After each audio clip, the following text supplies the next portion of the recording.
What's up, everybody? Welcome to the OZone, part of the Atheist Roundtable. And I'm very excited to have one of the TART, part of the official TART crew, just Jeff, with me for this one. What's up, buddy? I just can't get this subject matter is just so good.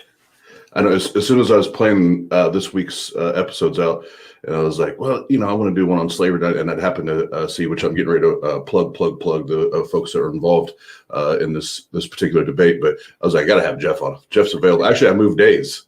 I had this plan for yesterday, and Joe was like, oh, I got to work. I was like, well, I'm moving it. So definitely wanted to make sure Jeff was here for that. But really the only TART announcement I have for today is we are going back full effect with the call-in show tonight at 9:15 p.m. Eastern time. It'll be myself and K-Nev starting it out. And then from there, you know how we do it, TART. You just don't know who's going to come on, who's not going to come on.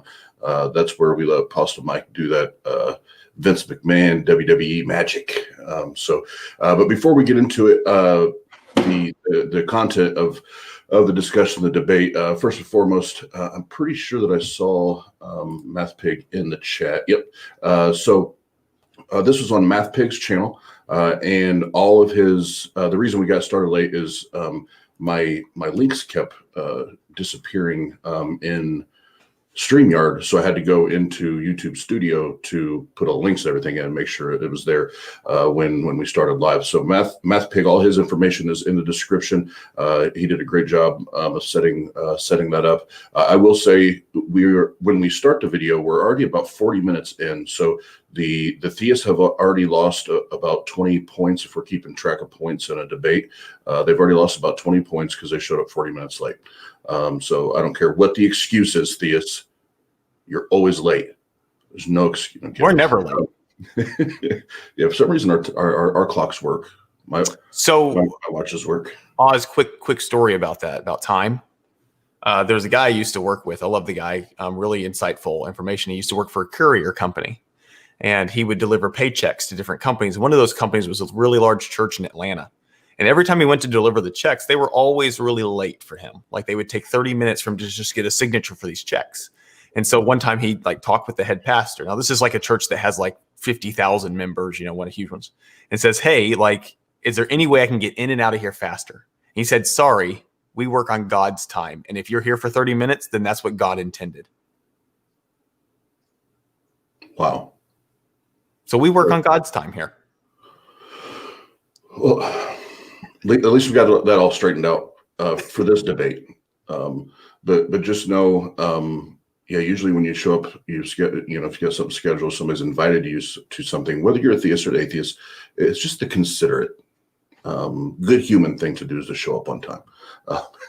But yeah, so we'll get into that. But yeah, MathPig, thank you for setting that up and giving our community something to, because there are bits that are educational that learn, and as MathPig said on there, there's a couple of parts that are a little cringy, and there's sometimes those you just get good entertainment out of it. So I'm sure even today, Jeff and I will have a conversation where it's more to the serious educational side, and I also guarantee you a point we're going to be rolling in laughter, in the way, especially the way some Christians and theists try to either elude or justify absolutely immoral or disgusting acts, like owning a human.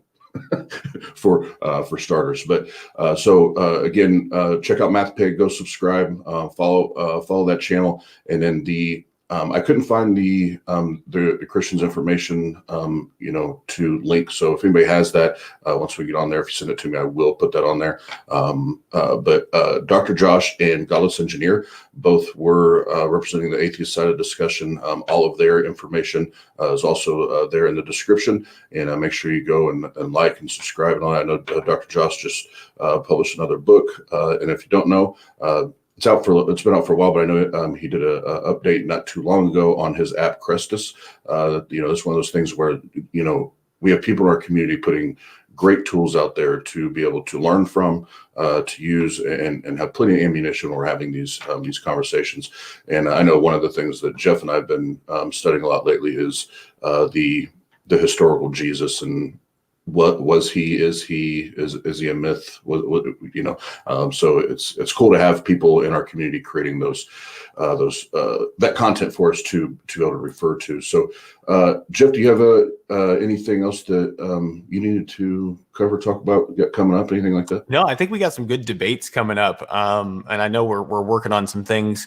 There have been a lot of. It's weird that the TikTok community is now starting to think of TART as the, hey, I want these two people to debate. Let's go to the TART channel to have it taken care of. Which absolutely, if we have two qualified individuals that want to debate and need a place to do it, we will happily host it. If again, they're qualified individuals and the subject matter is entertaining to the guests or informative to the guests. So, just need to shoot us an email about that. Yeah. Yep. It's cool. I was just talking to Murdershed Steve about that the other day when we all first met and we're just being knuckleheads on TikTok. And now it's become kind of the atheist debate platform to go to, if somebody wants to debate on there, which is it's pretty cool. It's fun. But if you don't have anything else, man, let's dig into this video. All right.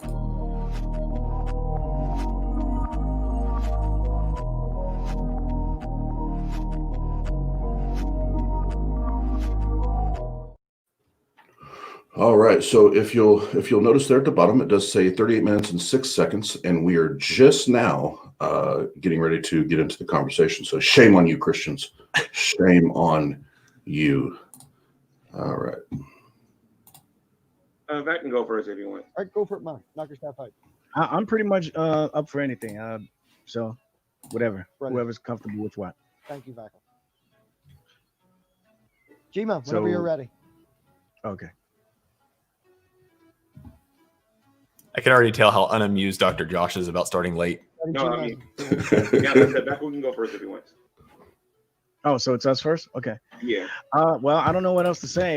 Kind of came ill prepared because I wasn't quite sure what kind of format this was going to be. But the topic is about whether or not the Bible condones slavery. I disagree with a lot of Christians. And as they would say in baseball, strike one.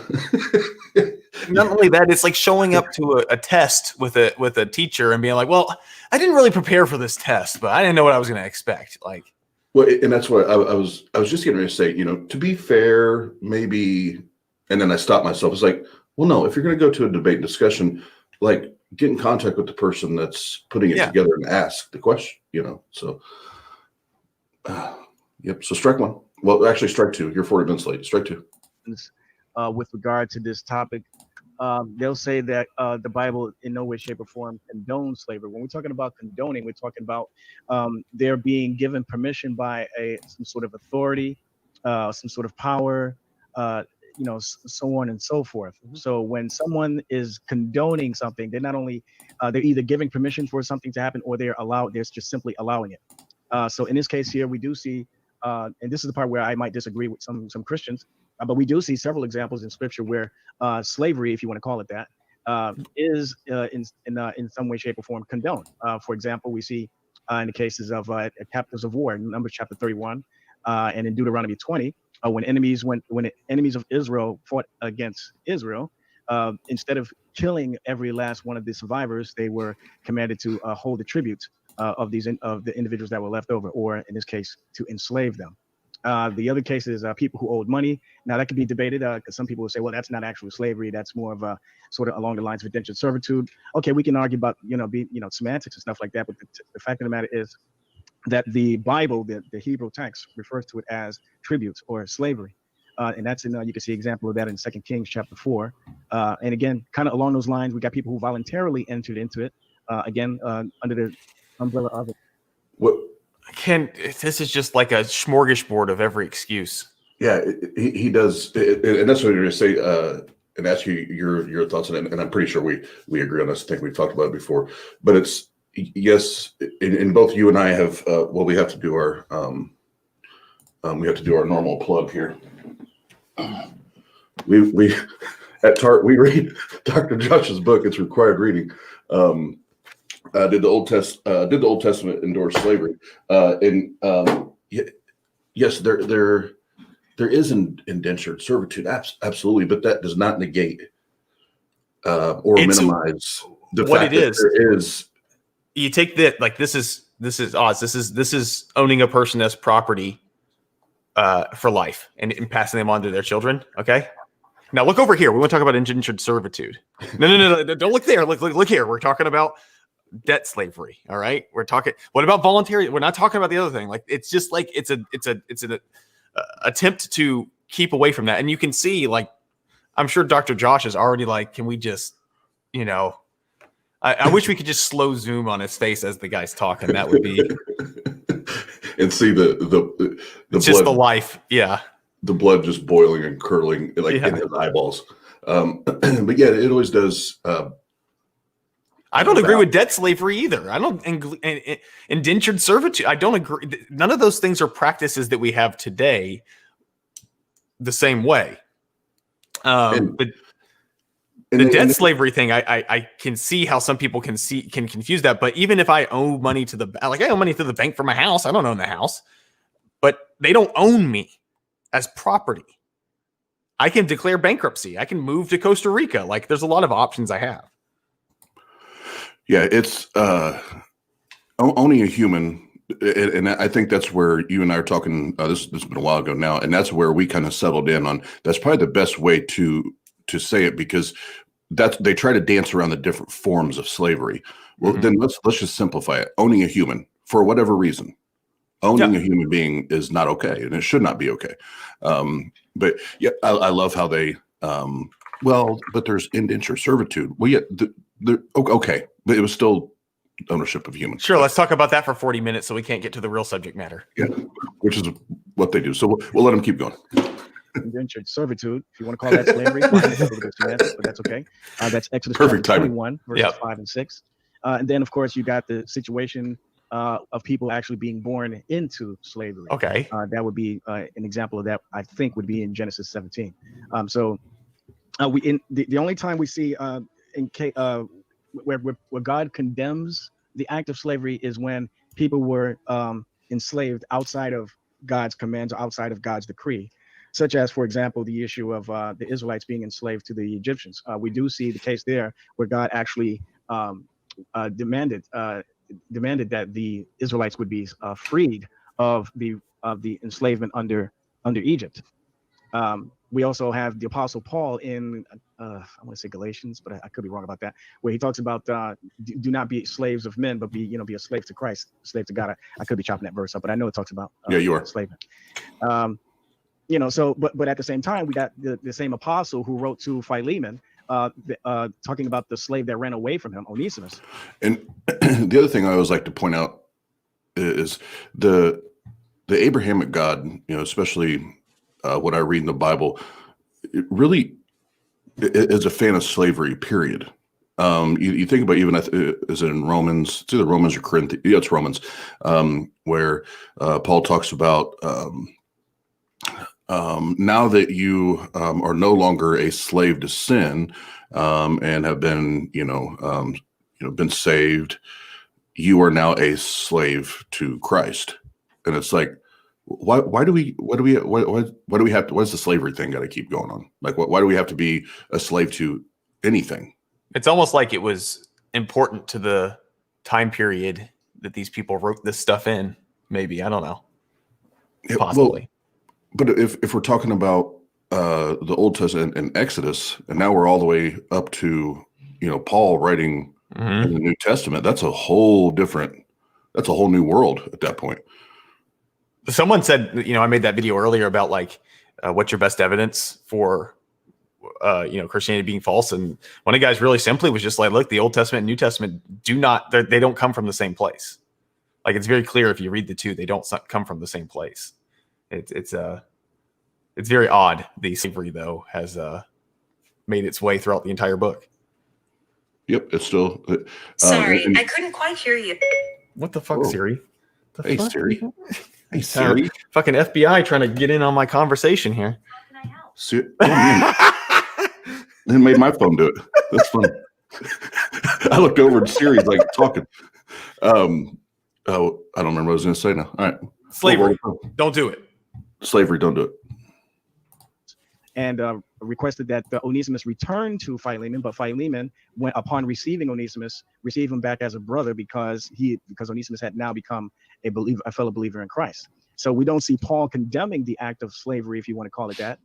We do actually see, we see examples of it being either permitted, condoned, so on and so forth. The biggest mistake that a lot of atheists make, unfortunately, I don't want to, I know G-Man probably wants to say some extra part, but I'll stop here.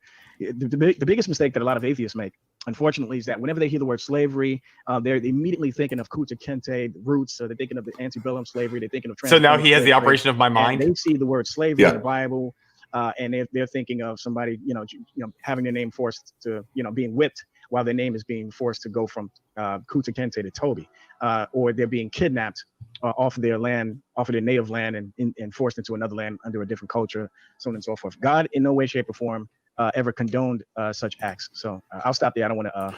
And here's my opinion on that. Did he directly come out and condone and say, "I condone slavery"? No, that did not happen. But even with the when I had my sales team, I told my managers all the time, conduct permitted is conduct taught. Mm-hmm. So as a God, you could have either abolished or done away with slavery, or you could do what you chose to do, which is just try to restrict it or put regulations on it. He did give us rules for some things, like what fabrics to wear. Yeah, because that's very important. Also, you cannot plow a field with an ox and a donkey. They'll do it. And silence is acceptance. That's what I always was taught. Silence is acceptance. Yep. Yeah. And and I think that's the same thing as saying conduct, whatever. Yeah. Conduct. It's the same thing. You just sit there and passively watch and observe, and like you said, and you remain silent. You're just basically nodding your head. Okay, that's cool. What image comes to your head when you hear slavery? Like what do you see? For me, I remember that old movie, The 10 Commandments, mm-hmm. and the scenes where the Israelites are in Egypt, like building the pyramids, which isn't mm-hmm. true, but that's what comes to my mind when I think slavery, not the North American slave trade. Like that's not typically what's on my mind when I think about slavery. Yeah, and it has nothing to do with this. And I don't know why my ADHD brain does this, but when I hear it, the first thing I see is there was a scene in Gladiator, which is one of my mm-hmm. favorite movies, where they're all put in the back of this wagon, and they're all roped and chained to each other. And, that's automatically where my head goes. I don't know why it goes there, but he knows what we think, so that's fine. That's true. Yeah. Cool. Yep. And I did see a few comments in our streaming format here from Facebook. I'm trying to keep up with you guys, but if you do want to be part of the YouTube channel, you can come over here and make sure I don't miss anything. It's when it's a one-man show, it's hard to keep up on 3 different platforms. So. Because I know G-Man's probably got more he wants to say to that. But perfect. G-Man, Michael, thank you very much. G-Man, if you want to go ahead and make your statement. Yeah, sure. And I'll try to be brief because I'm going to get to the actual discussion. I don't believe that there's anything wrong with a human being owning another human being in of itself. I'm going to stick to what Michael said earlier about his apologetics regarding what he said. So did you catch that?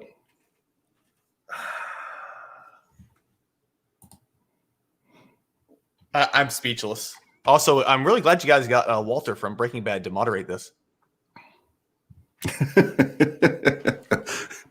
MathPig like that. I came when I heard that the first time, because I watched this live. When I watched it the first time, I was like, did he just say that? And I had to go back and rewind it and watch it again. Like, he fucking said that. I mean, I'm surprised and not surprised at the same time, but I don't know what to say. Yeah. Wow. I'm still stunned. Disagreeing with some Christians regarding this particular topic. Look at GE. Yeah, same reaction. Owning another human being in Josh just has no soul at this point. Down so that you guys can know where I'm coming from. The act of, let's say, Godless Engineer. Dr. Josh is like, what the fuck? Look at GE. You can't take it. You can't take it. Okay, in order for someone to say that there's something wrong with it, they got to be able to they have to be able to demonstrate. Oh, the moral any argument. atheist Yeah. or this person has ever been atheist. I think Godless Engineer just won for 2020's longest facepalm. As far as the Bible does have rules on how to have evil slaves and how to have foreign slaves. However, again, the burden is going to be on the person that's saying that is wrong to be able to demonstrate why the kind of slavery that God condones in the Bible would be considered immoral. And that's very important because we're not talking about the transatlantic slave trade. We're not talking about slavery in Mexico or some other country. We're talking about ancient Israel and their culture and why it would be considered wrong in their time.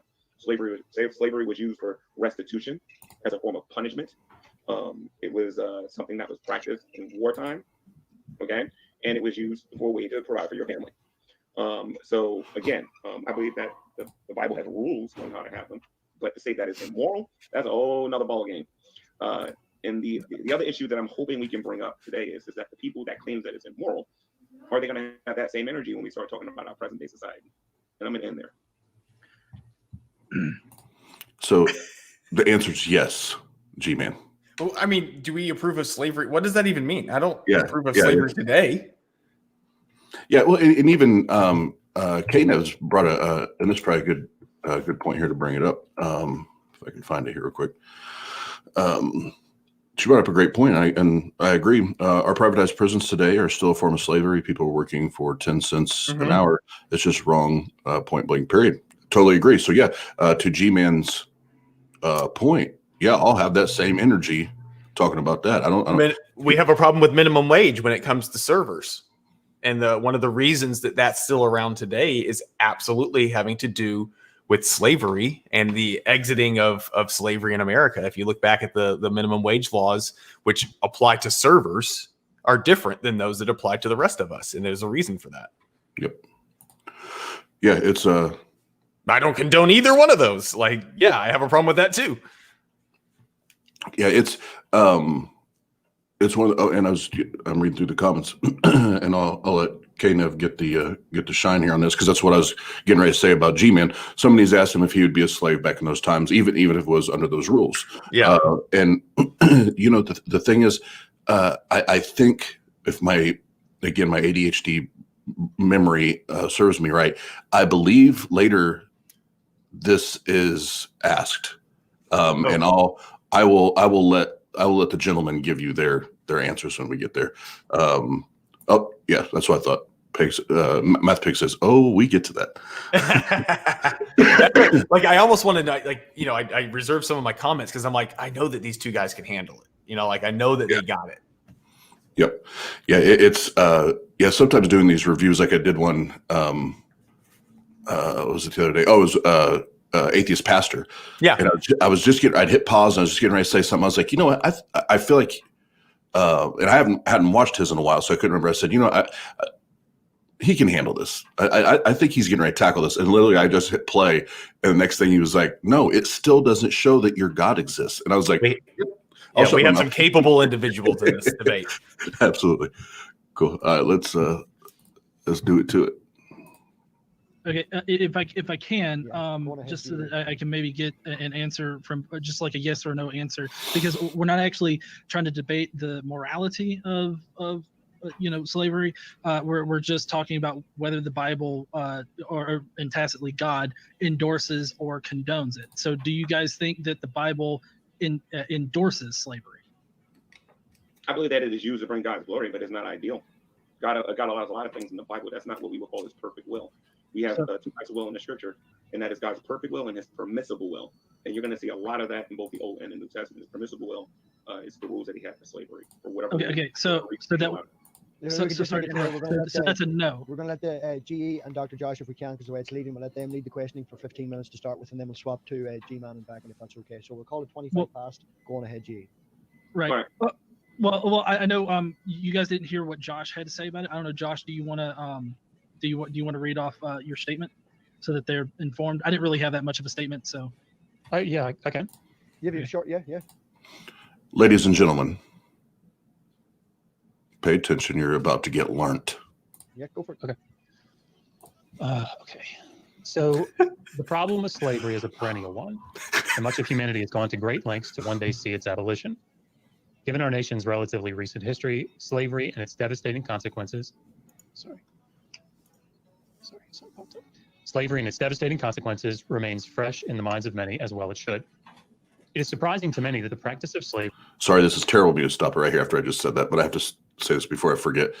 After listening to this, go listen to a Peterson conversation or debate.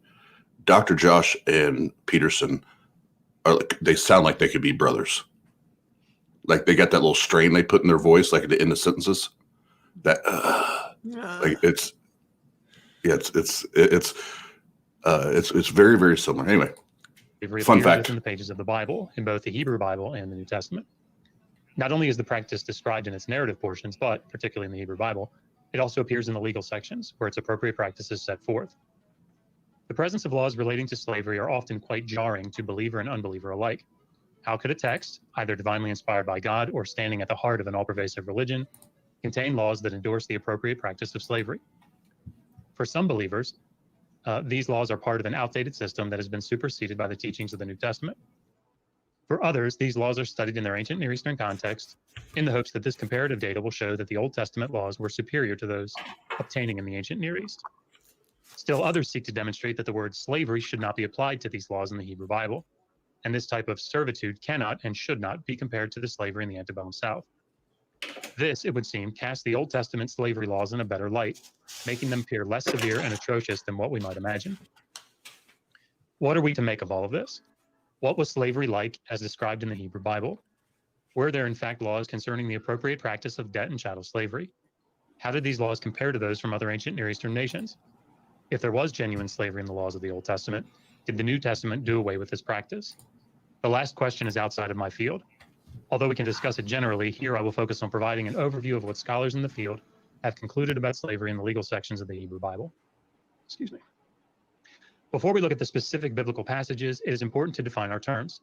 While the definition of slavery can have nuanced meanings depending on the context in which the term is used, there are essential aspects that can be seen throughout. For example, Gene Haas defines slavery as it appears in the Pentateuch as, quote, a condition in which a person is deprived of freedom, at least for a period of time, by being in subjugation to a master in order that a master may benefit from the labor of the slave. Kandamayev defines slavery in this way, quote, slavery is the institution whereby one person can hold ownership rights over another, end quote. Perhaps a good working definition for our purposes might be a condition in which an individual or rights to their labor is owned by another, either temporarily or permanently. The owner controls and benefits from the actions and activities of the owned individual. I apologize if you hear the kids screaming, guys. With that being said, slavery remains a difficult condition to define, even in the ancient world. Westbrook writes, quote, a better criterion for a legal definition of slavery is its property aspect, since persons were recognized as a category of property that might be owned by private individuals. A slave was therefore a person to whom the law of property applied, rather than family or contract law.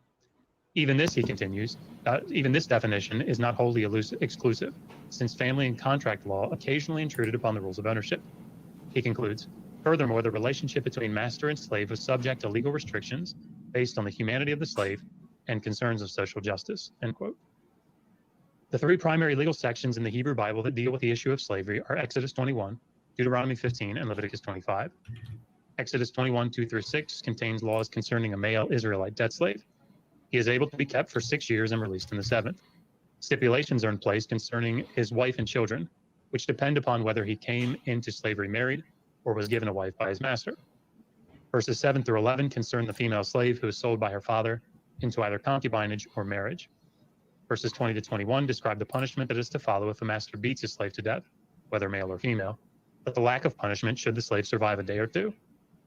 Verses 26-27 establish that a slave is not due lex talionis, should his eye or tooth be destroyed, but is instead to be released from slavery. Finally, in verses 28-32, if a slave is gored by a known unruly ox, the master is to pay 30 shekels of silver to the owner of the slave. Deuteronomy 15 develops at least some aspects of the law in the covenant code, most notably the requirement to provide the slave with material provisions following his 6-year term of service, in order that he might not so easily fall back into debt slavery. Finally, Leviticus 25, the latest of the three legal sections, develops the laws concerning the Israelite slave even further. The Israelite who becomes so poor as to sell himself to another Israelite must not be treated as a slave, but as a hired worker. Where were the Israelites then to obtain their slaves? From the nations that surround them and from tenant farmers residing in the land of Israel, verses 44 to 46. These can be treated as slaves, kept as property in perpetuity, and passed on as inheritance to their children. There are other passages that are relevant to the discussion of slavery, including legal texts from the wider ancient Near East. These, I suspect, will be analyzed, at least in part, in this discussion. This guy falling However, asleep? the general overview of slavery in the Hebrew Bible presented above is the consensus view amongst... Oh, he's awake. Yep. I was in the chat. Oh, no, I'm talking about this guy right here on the screen. Not you. Oh, the sorry. guy in the bottom right. He's over here falling asleep. Yep. Oh, I was going to say at the end, that's one of the things I thought was completely disrespectful. Neither of them during Dr. Josh or G's. They're not paying attention. No, not a lick. Not a lick. They're just waiting for their turn to talk. Yep. Which is why they get owned and they. I mean, it's already smashed. Yeah. Oh, it only gets worse. I was getting ready to give stuff away, so I'm gonna keep my mouth shut. Scholars in the field, and accords well, in my opinion, with what these texts say and what they are doing in their respective contexts. Perfect. Thank you very much. Backle, G-Man, is there anything particular that you would like to approach in Dr. Josh's opening statement? I'll let G-Man go first. He's smiling. Go on ahead, G-Man. You're muted.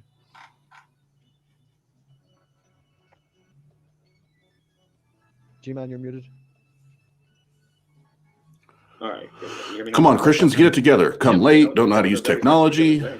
Of describing an opinion and also stating some facts of what is permitted in the Bible. Okay. Since we're talking about whether or not God condones slavery, I want to make sure I'm clear. I do not believe that God condones what is understood as being immoral slavery. Okay. And again, I want to see somebody prove that that's the case. Until the discussion. Is there a moral form of slavery? You can elaborate on that. Okay. First of all, indentured servitude. The person willfully goes and there's national laws that was made for the nation of Israel. There are national laws that was made for the nation of Israel that was set up for restitution. Listen, I don't care. I don't care how you try to spin it. It is not okay to own a human. I love that he destroyed his argument with 7 words. Yeah. And the way he did it, he's like, Yeah. the pitch of his voice went up. Yeah. Oh my God. And as soon as he finished the like clockwork, the first thing out of his mouth, well, we have this thing called indentured servitude. Yeah. Like, oh, we didn't fucking know that was coming next. Yeah. You owe the debt. That's a little hint for us going forward as punishment and as a way to provide for your family. And slavery existed in wartime. So instead of wiping out the entire populace, and all the ancient Near East nations practiced this, they would keep some of the people for themselves to bring them into their nation. Kind of what we do today, but I don't want to get too far because we certainly condone it today.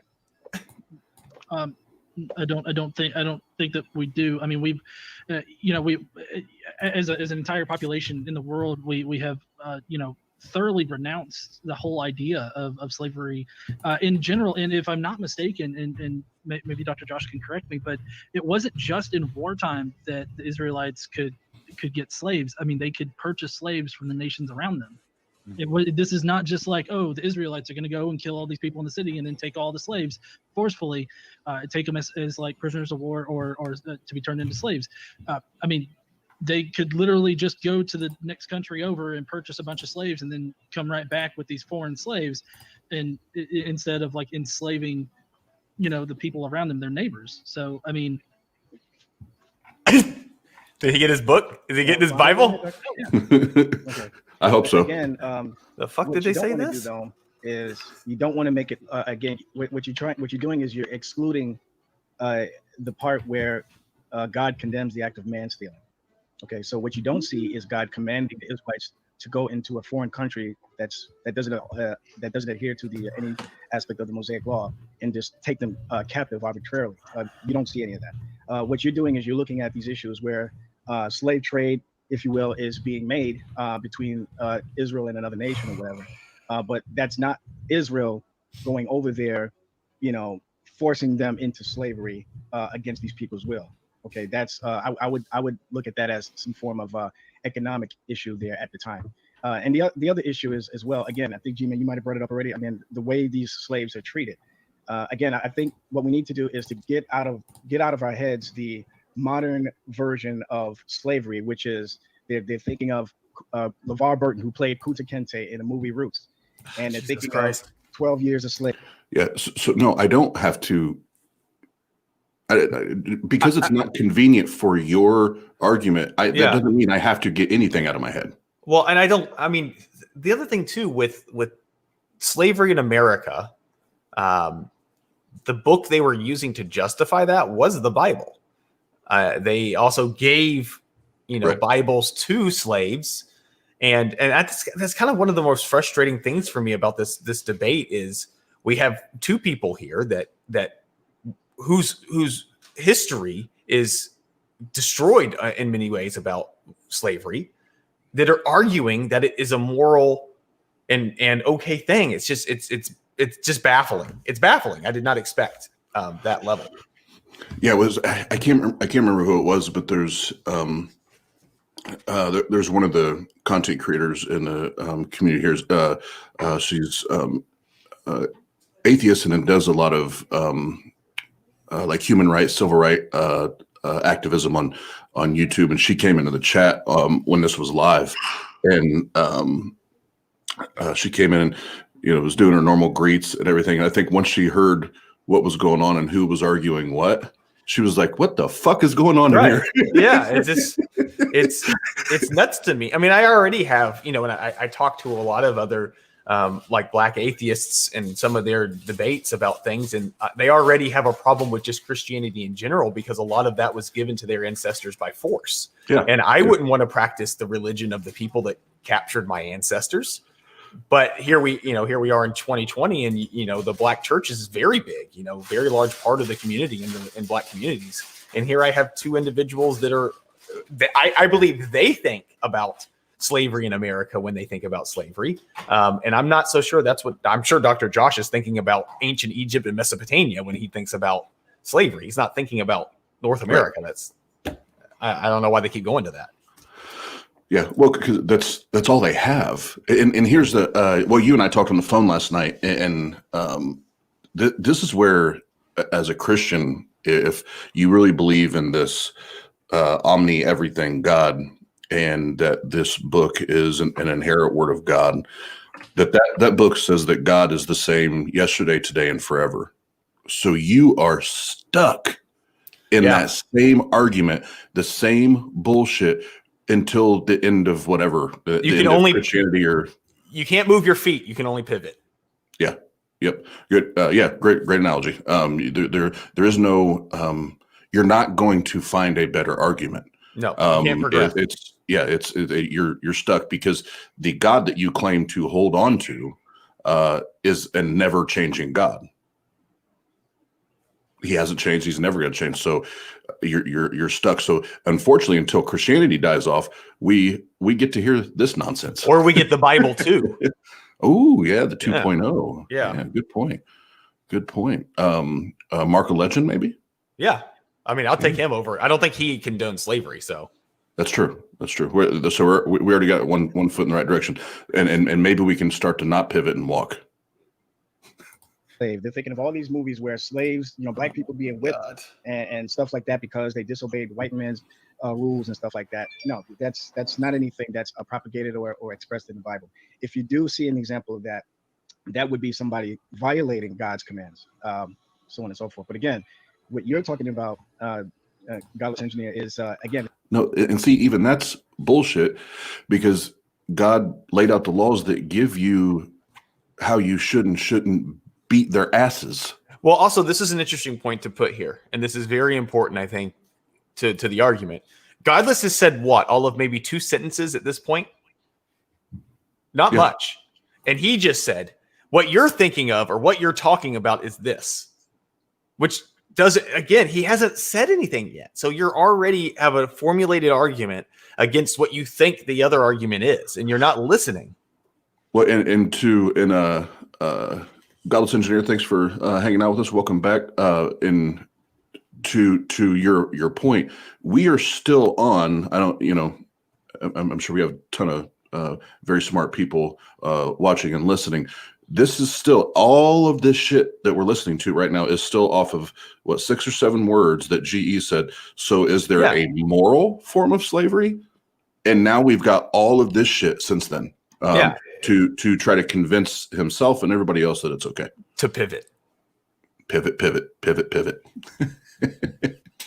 And GE, just so you know, we've officially put you up for an award this year, and it is 2020's longest facepalm. So congratulations, you've won, sir. These guys. Yeah, exactly. Yeah, it's frustrating because I want to know where they're getting their information from. One, but yeah, it's frustrating when you have somebody of Dr. Josh's caliber and also Godless's knowledge and his way to articulate an argument, and they're just not listening to it. I love every time Dr. Josh is in a conversation that I get to have with him, I really I'm humbled that I'm able to have a conversation with somebody who's done that much study. Yeah, and when I'll plug it again here. If you guys don't know, Godless Engineer has an app. It's called Crestus. Go download it. It's a great app. Jeff and I have it on our phones. I think most of the TART crew has it at this point. And then Dr. Josh, has his New Testament slavery book. Just published another one. He's working on, I think, number 4 and 5, something like that.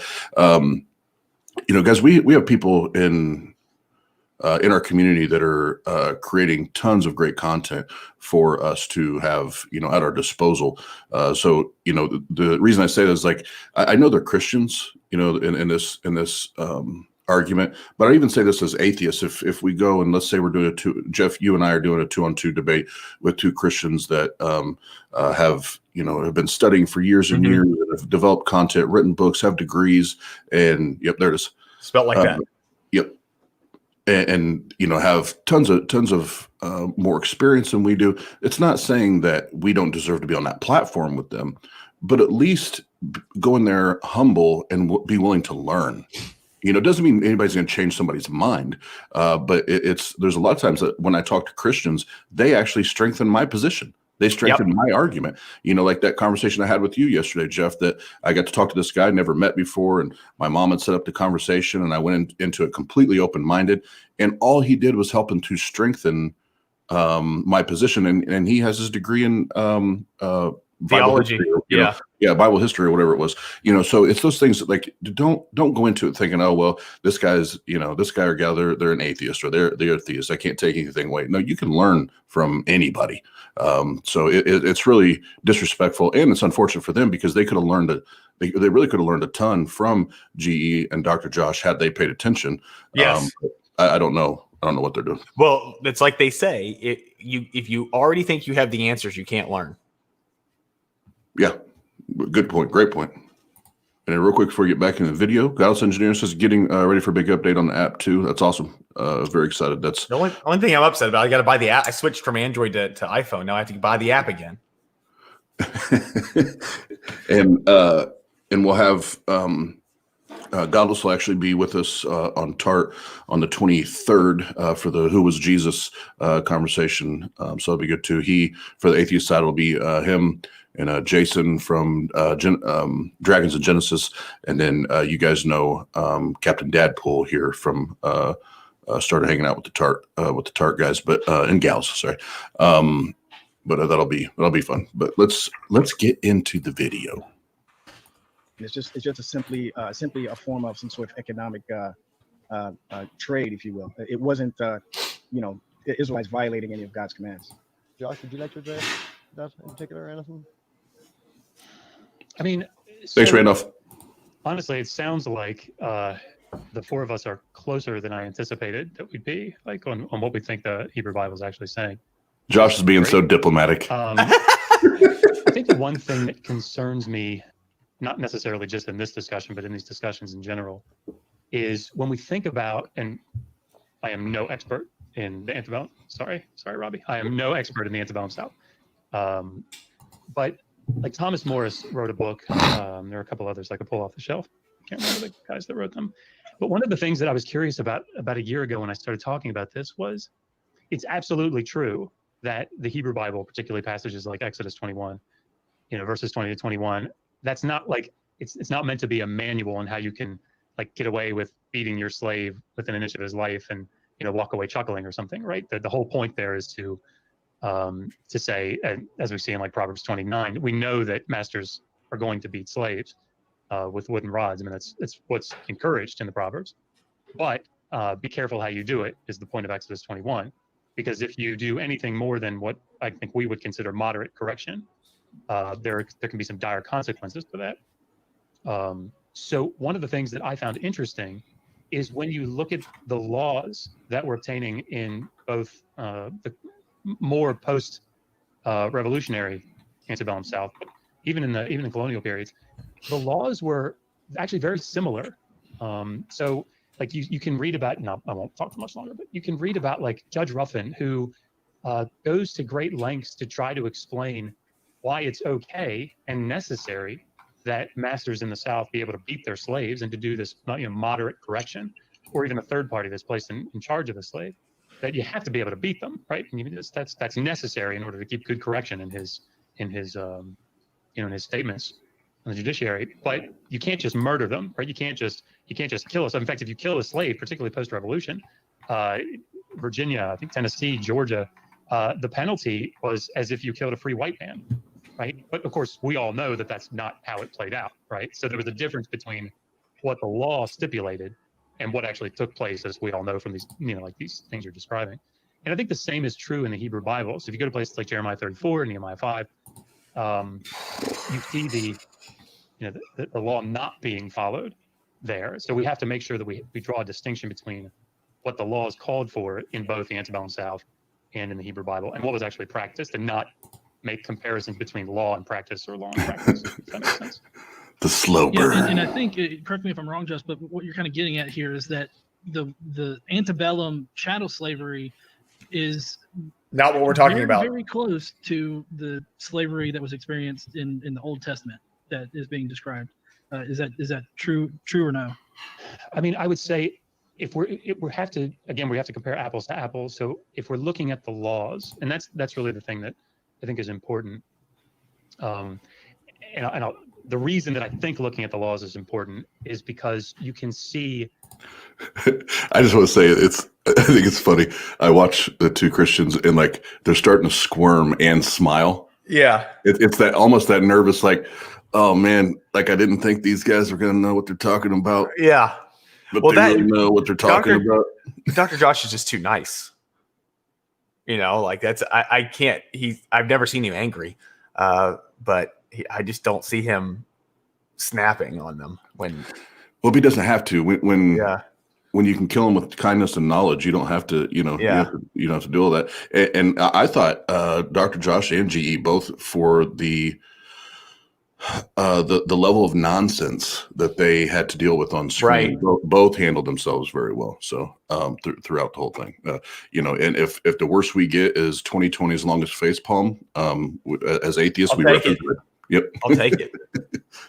Not only a common state of mind or a common legal rationale for both in like Exodus 21 and what you see like in Virginia post-revolution, and that scares me a little. Because, we know what actually took place, right? We know what actually came about in the antebellum South, what developed from that, and how those laws actually acted as terrible loopholes, right, to the people. Because not nobody, but far fewer people than we would like were actually prosecuted for just because there were these loopholes, ways to kind of get out of these sorts of things. So I don't think that we should draw such. There obviously are differences, but not as many as we might like to think in the laws, if that makes sense. And to be wary of that, because the old saying, those that forget the past are doomed to repeat it. That's the sort of thing that I think we should all be wary of as a society. showing the differences between the laws then and the laws now, and how there was more what you could get away with in the South, even though the law was stated there.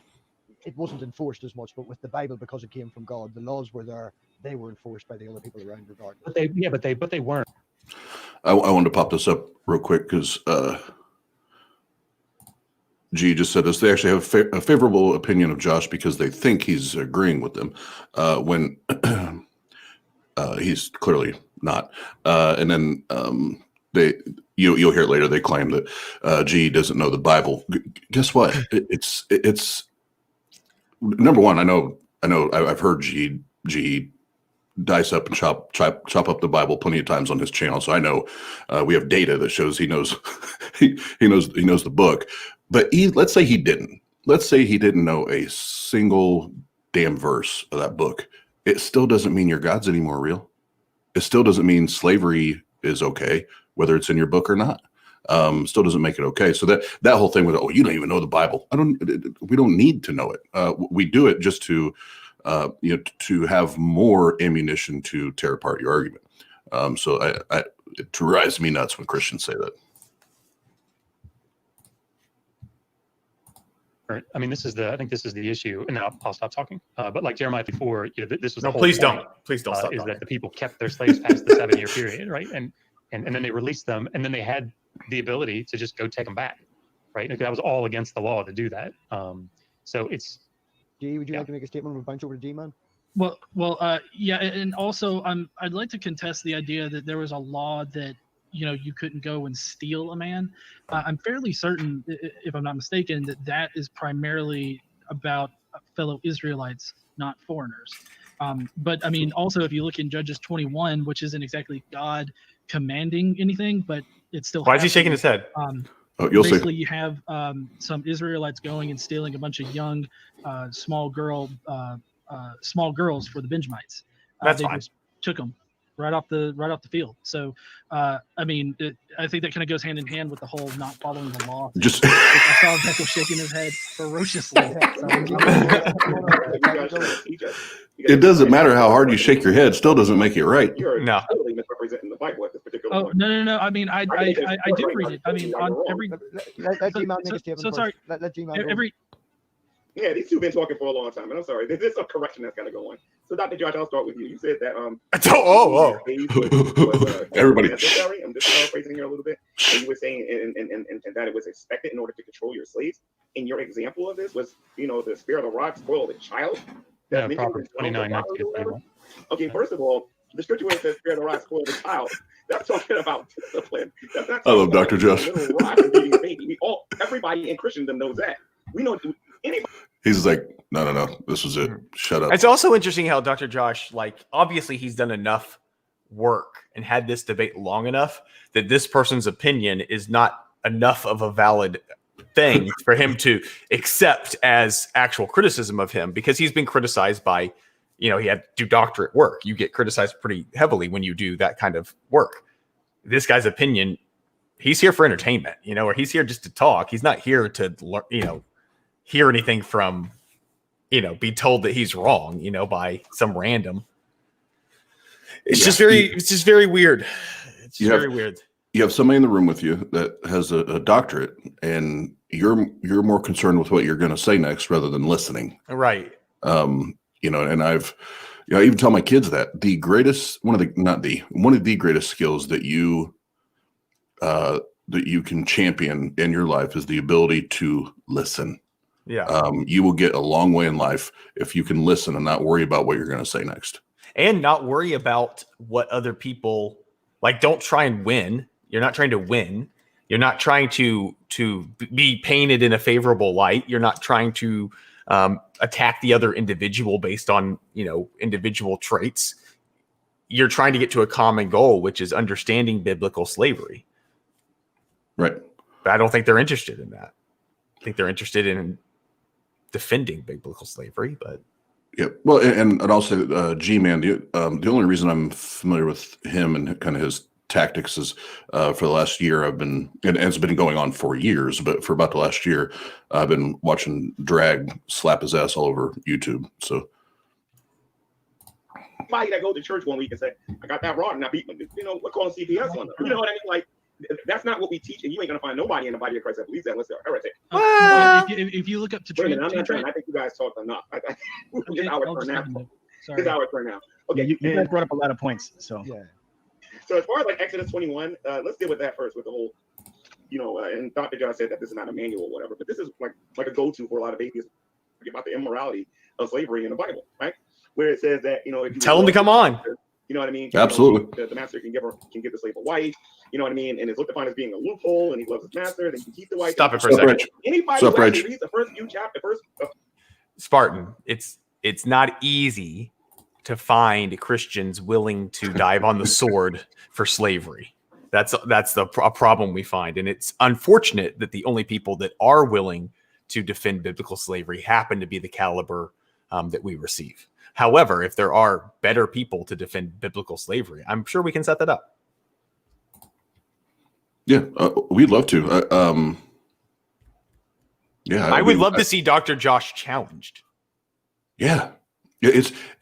I mean, it's still fun, but eventually, it's like when, like I remember 2 years in a row, the All-Star baseball team I was on, we were undefeated, and it was like, are we actually going to play somebody? Yeah. Like I want to see him challenged. I want to see the real like argument, because right now it's just like, all right, chest move here. Just wait. I know the response. Get it over with. Yeah, I agree. I'd love to see somebody go. And actually, the guy that I talked to yesterday on the phone with, you know, all the credentials that my mom had told me that he had, and with history in general, but you know, even specifically Bible history, I was like, oh, maybe I found a challenge for Dr. You know, I'll find a challenge for Dr. Josh. And at the end of an hour conversation, I was like, nope. Nope. Grade lock. We come on the show. You'll know there's a specific law if you go in there by yourself. If you go in here and you bring a wife with you, and what happens if your master gives you a wife? That woman belongs to the slave owner. It makes logical sense that even if he marries her, you understand, he knows, because it is a national law. All 12 tribes of Israel would have known about this law, and even some nations round about Israel would have known this law. It is not a loophole. In order for it to be a loophole, the way the atheists talk about, the master would have to make that rule. Anybody can go type in what are the 613 or 617 laws that are mentioned in the nation of Israel, and you'll see all of them, and that happens to be one of them. You know what I mean? So no, that doesn't work. As far as man stealing goes, man stealing is a sin in scripture. As a matter of fact, if your slave runs away, you are to let him just stay away.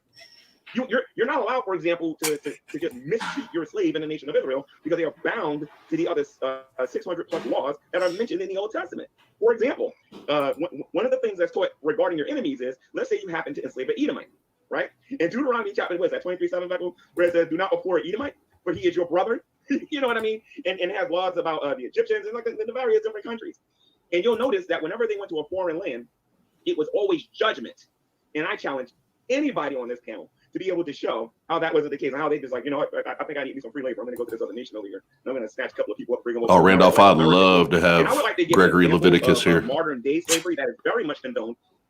Unfortunately, I think Becco might correct me on this, but everybody on this panel, and as our modern day prison system, and I'm going to say that a little bit later. So, would you like to address? I will never shut up, bro. Yeah. Would you like to give an example or provide anything to contend with what G-Man's saying? G. Oh, me. Yeah. Yeah, G. I felt like they talked way more. All right, sorry. Yeah, I was waiting for. All right, sorry. Go ahead, Becco. No, I'll wait. G-Man said a mouthful that I commend him for that. So I mean, much more I could piggyback off, but I want to hear some responses to what G-Man said, so I can respond. Okay, well, I mean, I posted in the chat a link to a book from Christians about how to use a rod to beat your child, and they use that exact thing. So, I mean, you're just playing a no true Scotsman fallacy if you're trying to say that no true Christian would. And I do want to say, I know, well, they'll go, G, you'll go down this path, but I do want to say, even outside, pause the slavery discussion for a minute. Even that spare the rod, spoil the child thing, I've shared this with, I know for sure, Pasta, but that was a verse that was used in, growing up in my home to cloak, I guess this is the right word, cloak or cover up abuse, or to justify it. That if I don't do this, then you're just going to be a brat or a crazy kid or a heathen or whatever. Well, guess what? You did it, and I still turned into one. So the Bible's a liar. Beat their kid with a rod, as far as that verse goes. So while it is about discipline, there are definitely Christians that take it very literally about beating their children with rods. There's that. But also, I feel like you didn't really listen at all to what I said about how about the whole no man stealing thing. Like that was just about not stealing your fellow Israelite. It does not concern foreigners at all. No, that doesn't fit my preconceived notion of what the Bible is. God literally commanding. It doesn't matter how hard you shake your head, bruh. You never gave him a chance to respond to it. Once you What do you mean you never gave him a response? Because y'all been talking. I would like to respond to the man stealing when What? you're done. Hold on. Why is it that y'all get the 5 minutes or whatever, but I make one statement and automatically you got to just respond? Why is that there, G-Man? Kind of feels like a double standard there, buddy. No, it's not a double standard. What it is that you two spent a very long time talking. I made my first response, and I was expecting. He hasn't even made that many comments. If Beckel was fine with it, G made a statement. Beckel would like to make a response. Yeah. So, this is frustrating. yeah, and this is the part where I said, like, GE, God bless your soul. You did a great job of keeping your cool. This is they're not worth your time. This is something I should be doing because I just troll. Like these guys are clearly worth that, But I think that the intellect was wasted. Yeah, it's and again, it's where we're human. We're not robots like Christians or some not all Christians. Some theists like to say that we are. We do have emotions. And we do get pissed off. And Dr. Josh is always always has that look on his face, right? Yeah. There. Always has that look, and I think G and probably a little more like myself and Jeff get a little more animated, but I feel like he did a very good job of, like I said, keeping us cool because I think Jeff, even you and I at this point would be fucking pissed. Oh, I can only imagine what J Mike would be doing. J Mike would be off the rails, man. Oh, he would have his hair pulled out. Yeah, exactly. Yeah. God, man, it just rubs you the wrong way. Yeah. Respond to what G stated. Well, I think Godless was trying to wrap it up or something like that. So I'll wait for him to wrap it up and then I'll Thank you for respond. your respect. Thank you. G, if you can finish that. Oh, such respect. Okay. Fuck. I done forgot what I was gonna say. So, but just go on ahead, Beckham.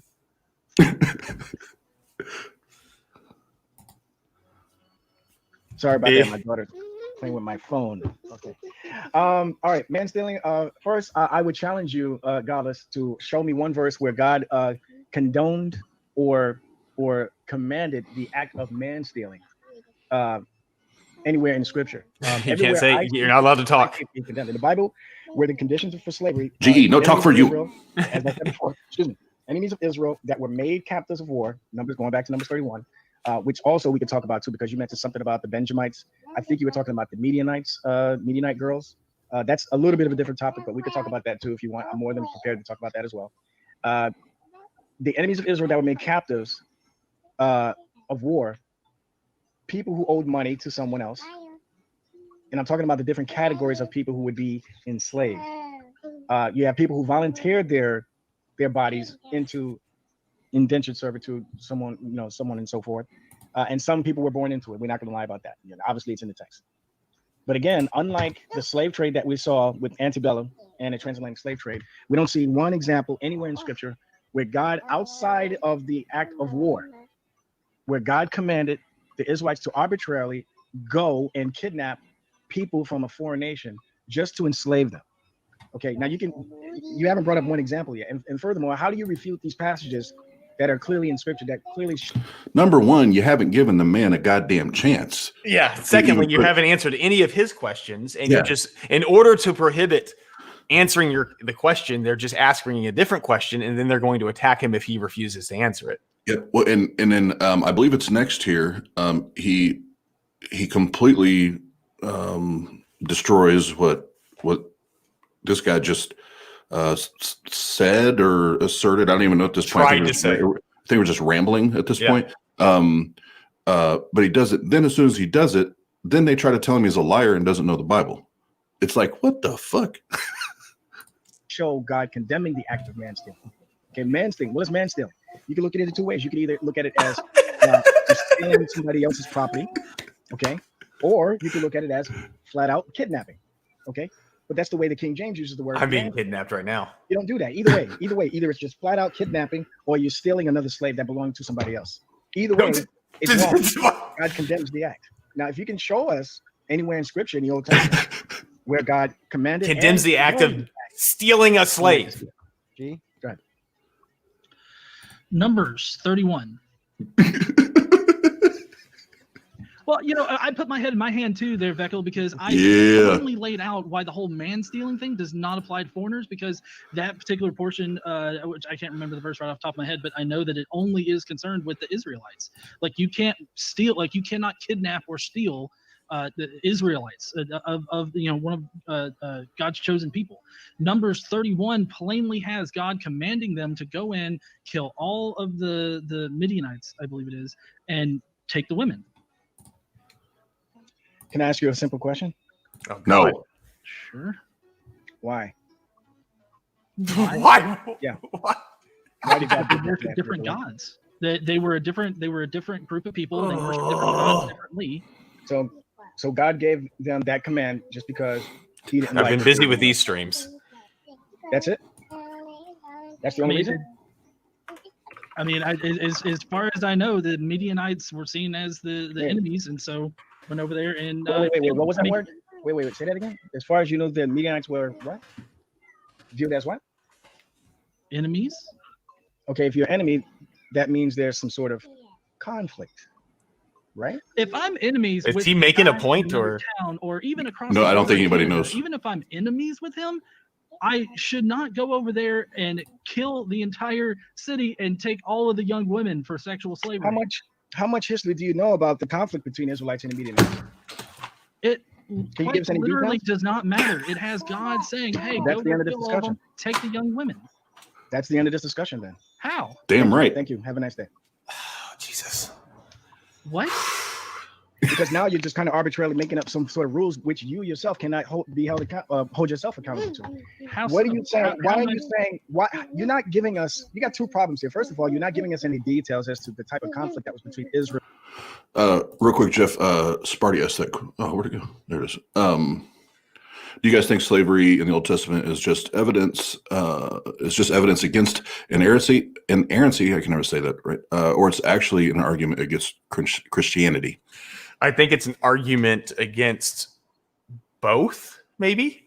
It needs to be rectified in order for me to believe in the Christian God.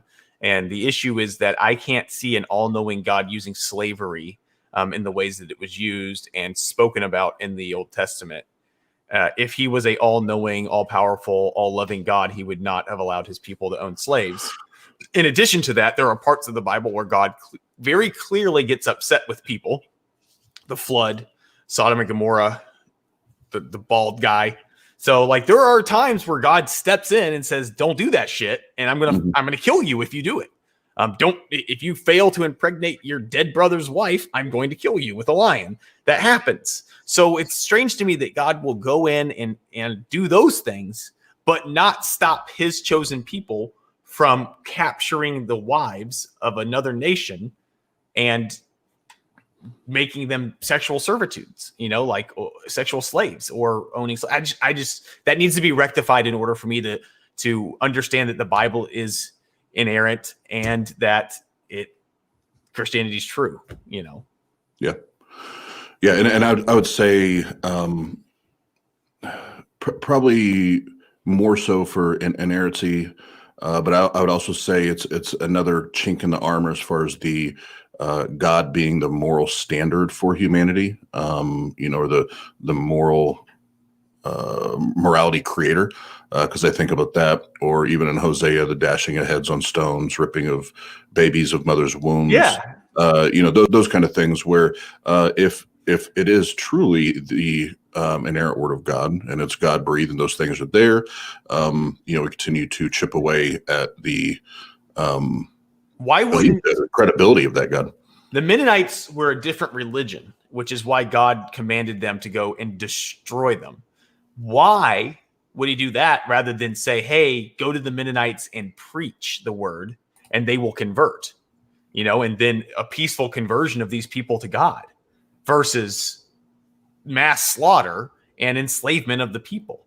Like, I feel like some Christians believe that's justified because they were pagan or, a different religion than God, so they deserved it. But, you wouldn't think that for your, fellow human today. There are people all around you that don't believe in your religion, and you don't feel a need to go and, kill them and take their children. So it's fucked up then. It's fucked up now. Yeah, absolutely. All right, we'll get back into it here. We probably won't get through the whole thing today, Jeff. So it's really going to be terrible. We might have to do this again next week. Hey, we can do it part 2. That's what I was going to say. Yep. Yeah, we do a part 2. Real and the Medianites. Okay. I don't Okay. think So that matters. all you're doing though, and I mean this with the other perspective. How you doing, No, though? No, you don't. Garbage. Why you always lying? Say over and over again. All they know about is Numbers 31. The little girls, because we know that's where you're going to go next, because we've heard it 1,000 times. The little girls, Moses tells the Israelites, kill all these people, the older women, but spare yourself the young girls and all this stuff. And then you want to try to argue that, this is a validation for pedophilia. Josh is like, God damn it. The fact of the matter is, though, God what damn most it. people do, and including yourself, what you're not doing is you're not taking into context as to why I gotta God make a gave video that about this command. later. Okay, it wasn't that God was sitting up in heaven just like, you know what, I'm bored. I want to go kill a couple of mofos and their babies. Spare the girls. Hey, guess what, kings? I want you to go send some Israelites over there and, enslave them. They didn't do anything wrong. I just want you to enslave them. See, that's what you're thinking. See, that's one problem that we have. The other problem is, and this is a whole different topic here, is the issue of morality. I You did guys not are coming out I here did talking not to us say as any if, of that. well, I Hey, have can a you let problem GE with- talk? I know you have a Can you problem let with GE it, but that talk? doesn't Shut the tell us hell whether or up. not the thing is in and of Do you itself have a problem inherently right or wrong. Look at Josh. We talk about morality, then we talk about what the Bible says about slavery. Well, I mean, I'm just Those are asking. two different topics there. Yeah, they are two different topics, but Word up, also I Sparty. don't think Word that up. it really matters all that much as to the reasons why they went into another city, killed everybody there, and took all the young girls as sexual slaves. Like, I don't think the reason matters there. Is there a fact of the reason matter that's is okay? that God said, "Go Yeah. do this," and this is What's your point? an action that we This would is find not- abhorrent now. It's not. It but can't be that it's still difficult. just the pure fact that God said, "Go and do this." So I actually got a little bit of that. Dr. Josh could see the future. He's still. Twice. All the women actually you said, and then you said all the girls. It's the virgins, my friend. The ones that have not been defiled by men. That's what the Which That would makes it be better? the young girls and the reason anybody why I that bring hasn't this known a up, dick. the reason why I bring this up is because you're talking about we're talking about the God condoning something that society would not consider to be good. And if we're going to talk about this, we need to be specific. I feel bad that Dr. Josh is having to listen to these people. people. All the women talking about the virgins who have not been defiled by men. I got a Because question. that makes it better? I have a question. What was that nation doing? Did you believe that the punishment for them was too harsh? What was that nation? So we literally heard this for like 5 minutes. And then GE goes to talk. But I have a question. Then what was all of that? It was avoiding answering his question. It does not matter. It doesn't It matter. doesn't matter what they were doing. Okay, so I disagree with you on 2 points. The first point is this: Two they were points. taking babies. They had these altars that looked like a bowl, and there was fire underneath it, and they were sacrificing these babies to their false gods. Okay, now So you better go take those children then and Israel slave going them. there and doing what and basically going over there and administering justice and keeping the women that were not how can I put this keeping the women that were not defiled by their traditions and all the stuff that was going on over there. Makes sense because you want to try to preserve as many of them as possible and even integrate them into the nation of Israel. That is how life was back then. But I can't believe you're going to sit there and say it doesn't matter, considering it wasn't even that long ago when America thought that that there were weapons of mass destruction over there in Iraq, and we went to war with them like that because of it. Are you serious? It does matter. If you look at any criminal case, Godless Engineer, you look at this is really important. If you look at any, How are we condoning war in Iraq? if a person is found guilty, listen here, okay? Before the judge administers how long they're gonna be in jail, what they're gonna be executed. MathPig is, I believe this part he's getting ready to jump in because this is kind of G-Man's MO is when he's lost footing and lost ground, he tries to pivot. The why is important. That's why we have manslaughter, first degree murder, second degree murder, and various different names for a crime that person did. and it's going to determine on what the punishment is going to be. If you're going to sit here and tell me it doesn't matter, then it is you who's being intellectually dishonest about this conversation. Okay, I'm a black man. I'm against transatlantic slave trade. I'm against the transatlantic slave trade. Okay, I don't even like how the police treat us today. But do not try to put that into the Bible if you're not even going to accurately represent what is going on in the situation. That's all I got to say about that. You're going like this. How did you're doing this. You should just accept correction and keep it moving. They just like to argue, not debate. I don't know. Yeah, exactly. Okay, listen. Let me just say this right off the bat. Dr. Josh knows vastly more about the Old Testament than I do, for one thing. Okay, so there's really no contest there. But exactly what have you corrected me on, and when have I imported, things from antebellum slavery into the Old Testament? Yeah, he never said anything about it. All I've done is I've said, hey, God commanded this to happen. You used an example of us going to Iraq for weapons of mass destruction. Tell me something, G-Man. Exactly how many young virgin girls did the United States of America take from Iraq and redistribute to the population of America? Can you tell me that exact number? I'll give you the number. I'll follow with a number and a statement. The number is 0. Of course. You know how many lives we took because of what happened in 9/11 and because of the fact that we believe that there was weapons of mass destruction over there. You know how many people died in that war? Please stay on topic. What did he say about 9/11? People were killed in that war. Please stay on topic. How many people died because of 9/11? I don't see how this applies. Backer, would you like So I mean, I've been talking So for it a while. applies because we're talking about. No, it does. It doesn't apply. It None of that applies to this It applies. conversation. It applies because At this point, I would just start talking to myself because they're not listening. Why? Okay, and that's all throughout Scripture. If you actually pick up we talked about this before Godless Engineer. If you pick up the Bible and read it, you'll see what we're talking about. Okay, if a person did it, what we would call a misdemeanor, the punishment would not be all that. No, we're not getting into your crazy. Just gonna wait. idea G, if you'd like to finish up, or would you like to let Backer speak? I would like to finish.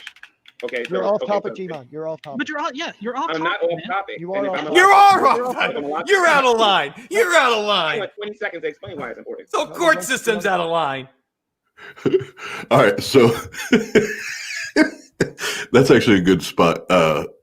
Here, I'm gonna Hour 24:14. Hour 24:14. I'm gonna write that down here.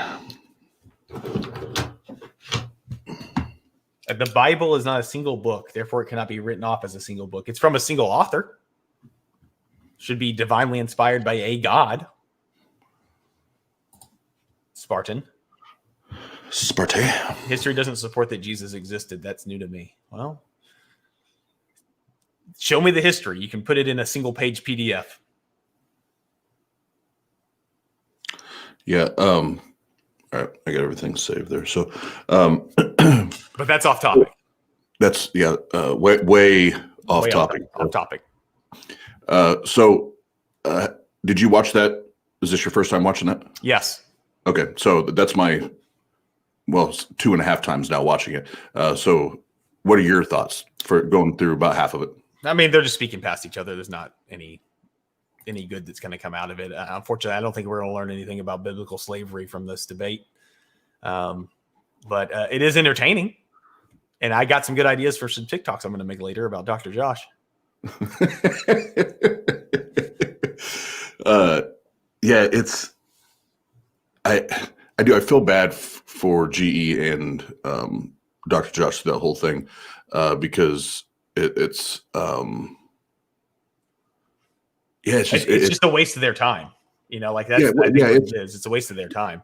Yeah, because I do respect them as individuals, but also their knowledge and what they bring to the community. It's like it's frustrating that they waste, have to waste 2 hours when those two same guys could have came in there prepared, serious, ready to go, and I'm sure MathPig was even like, oh, come on, guys, we put this thing together. You show up. This is on my channel. So I think it would be more frustrating than anything. So I felt bad. But G said, thanks for independently reviewing this. Absolutely. And we, again, big shout out to him and Dr. Josh for having the conversation, and MathPig for hosting it. And if you haven't already, go subscribe and follow all their content. You'll love it. And G said earlier that the app Crestus that he has is getting ready to put out a new update. Dr. Josh just published his next book, and he's working on 2 more right now. And then, as always, on a TART show, if you haven't bought this book right here, you have to go buy this book. Dr. Josh did the Old Testament, endorsed slavery. It is required reading here at the Atheist Roundtable. But it's also, we got our book club going in the Discord. So if you guys want to join the Discord and get on it, we're going to have weekly discussions on Wednesdays starting in January about this book, and then continuing monthly for the rest of the year. Yeah. Yep. G said I had fun doing it. Yeah. Those are fun, even if they turn into dumpster fires that aren't like turn into personal attacks and stuff like that. But I at the end, which we didn't get to yet, we will when Jeff and I go the rest of it. When people start calling people liars and attacking integrity and ethics, stuff like that, that's when I get I just have to stay quiet, or I know I'm gonna say stupid. But no, in GE, and I know MathPig, I believe he's on another time zone than we are. I think he's another part of the world. I know he was on earlier, but thank you, MathPig and GE, for hanging out with us in the comments. Here we go. The Bible is 100% accurate, especially when thrown at close range. I would recommend a hardcover. All right, so I think I'm good. So remember, tonight we have the TART Live call-in show, 9:15 p.m. Eastern time. Myself, and it'll be K-Nev's first call-in show since she joined the TART team. And on the 23rd, we will have Godless Engineer, again, Jason from Dragons and Genesis, and then our very own Captain Dadpool on having a 6-person panel discussion on who was Jesus. That one, I don't know about you, Jeff. That one, I think in the last month or two, other than Dave Warnock, that's going to be a complete honor. In the last month or two, that's the show that I've been the most eager for to get to, just as far as what I know you and I have been studying and learning. That's one that I can't wait for. Yeah, I agree. It should be pretty good. Cool. I think I got, I just want to make sure I had all the chat covered. And then Rage, thanks for hanging out with us. Blaster Master, Tons of Mice, Iron Charioter. I can't get to all of them. Whoever this Samuel do nothing. New guy. New Dunting. Dean Kruger, Sparty, as always, thanks for hanging out. Appreciate you guys. And I'll be on tomorrow. I forget what's today, Monday?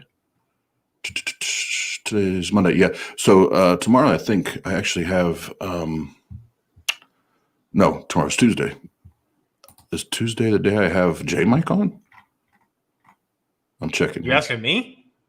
No, I'm asking myself. Sorry.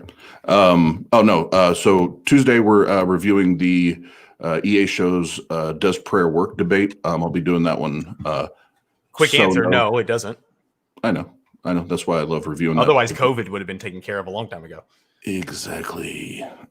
And then for the OZone, and then Wednesday, it'll be myself and J Mike will be joining me, and we're going to go over T-Jump and Batman's latest debate.